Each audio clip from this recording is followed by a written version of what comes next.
everyone! Another buhay na serye na naman tayo ni Ate Jen. So for today's video ay nag-unboxing ako ng inutang ko na naman dito nga pala sa Toktik o dito sa Black App. So meron nga pala akong pay later.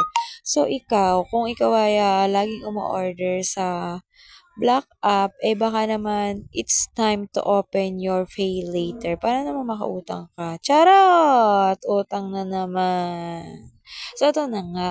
Kasi nga, 'di ba, 4 years na hindi nare-reband ang aming mga buhok ni nanay kasi nga ni wala tayong kwartang madami. So, kailangan marami tayong kwarta bago tayo magpa-reband. So, magkano ba ang pa-reband? So, gagastos ka ng mga 1,500, 2,500, 3,500. Ay, hindi ko alam kung magkano. Kasi isang beses lang ako nakapagpa-rebanda sa parlor, opo, bago mag-birthday yung aming bunso, which is 4 na taon na ang nakalipas, ay may gaganapin na debut. Siyempre, refresh naman tayo para naman magmukha tayong tao. Kasi mukha na tayong orangutan sa ating mga buhok. So, ito na nga ni, bumili nga pala ako ng Bremud na pang-reban. So, ayan. Ang dami niya kasi nga bumili na rin ako ng pangkulay sa buhok kasi nga syempre mauban na tayo. Tumatanda na ni. Hindi, joke lang. Mana ako sa side ng papa ko. Talagang mauban kami.